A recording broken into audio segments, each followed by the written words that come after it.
পায়ের তলার মাটি সরছে বিজেপি অগপর।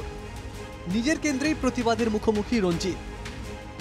অগপ বিধায়ক তথা মন্ত্রী রঞ্জিত কুমার দাস ক্রমশ আস্থা হারাচ্ছেন শাসক দলের একের পর এক মন্ত্রী বিধায়করা। এবার নিজের কেন্দ্রেই প্রতিবাদের মুখোমুখি হলেন পঞ্চায়েত ও গ্রামোন্নয়ন মন্ত্রী রঞ্জিত কুমার দাস।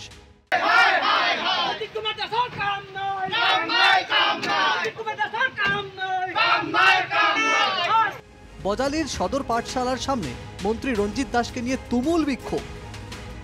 অসম সরকার হায় হায়, রঞ্জিত দাস গো ব্যাক স্লোগানে উত্তাল হয়ে ওঠে গোটা চত্বর। মন্ত্রীর কনভয় আটকে দিয়ে প্রতিবাদ জানান আসু সদস্যরা। বজালি থেকে পূর্ত বিভাগের কার্যালয় নলবাড়িতে সরিয়ে নিয়ে যাওয়ার প্রতিবাদে বিক্ষোভে সামিল হন সারা অসম ছাত্র সংস্থার সদস্যরা। লিখা আছিলে যে বজালি জিলাৰ যিটো লোক নিৰ্মাণ বিভাগৰ অভিযন্তাকে ধৰি সহকাৰী অভিযন্তাৰ কাৰ্যালয়টো অন্য জিলালৈ স্থানান্তৰ কৰা হ'ব, যিটো আচলতে অতিকৈ দুৰ্ভাগ্যজনক কথা। আমাৰ বজালিত এগৰাকী নিজকে জ্যেষ্ঠ বুলি জহাই ফুৰা মন্ত্ৰী এগৰাকী আছে ৰঞ্জিত কুমাৰ দাস ডাঙৰীয়া।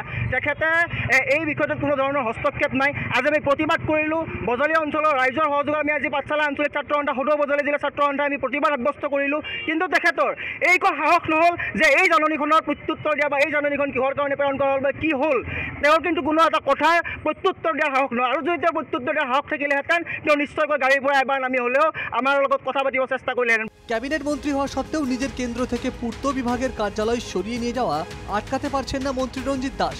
এটা তার অকর্মণ্যতারই পরিচয়, একথা উল্লেখ করে আসু নেতার দাবি।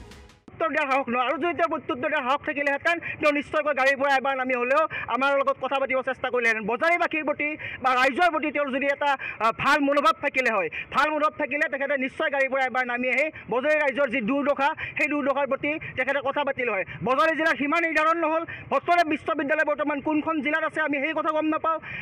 জলসিঞ্চন বিভাগ গ'ল। সকলোবিলাক যিসমূহ বিভাগ বা বজালী অঞ্চলৰ ৰাইজৰ যিসমূহ আচলতে বিভাগসমূহ আছিলে সেই বিভাগসমূহ তেখেতসকলৰ অন্য জিলালৈ স্থানান্তৰ কৰিলে। গতিকে আমি প্ৰতিবাদ সাব্যস্ত কৰিছোঁ। শুধু পূর্ত বিভাগের কার্যালয় নয়, ভবানীপুর স্বাস্থ্য কেন্দ্রটিও উঠিয়ে নিয়ে যাওয়ার পরিকল্পনা করছে শাসনাধীন বিজেপি সরকার। এতে ক্ষোভ প্রকাশ করেছেন ছাত্র সংস্থার সদস্যরা।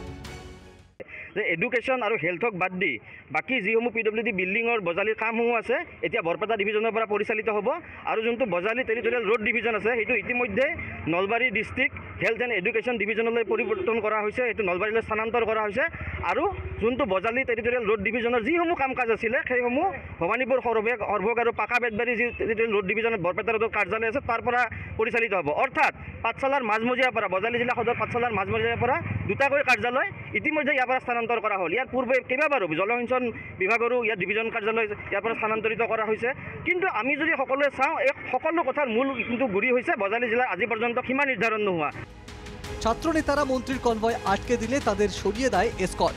সৎ সাহস থাকলে গাড়ি থেকে নেমে কথা বলে যেতে পারতেন তিনি, কিন্তু এমনটা করেননি মন্ত্রী রঞ্জিত দাস। সাধারণ মানুষ যে তাদের উপর ভরসা হারিয়ে ফেলেছেন এটা ঠিকই বুঝতে পারছেন রঞ্জিতরা। পরে যদিও সোশ্যাল মিডিয়ায় এ নিয়ে একটি পোস্ট করেন পঞ্চায়েত ও গ্রাম উন্নয়ন মন্ত্রী। আজি কিছুদিন ধরে ভবানীপুর যে আমার চিকিৎসালয় আছে বা নিত্যানন্দ যে চিকিৎসালয়, এই চিকিৎসালয় দুখন উঠি যাব বুলি বহুতে বিভ্ৰান্তি সৃষ্টি কৰি আছে বা বিভ্ৰান্তি হয়তো আনিছে।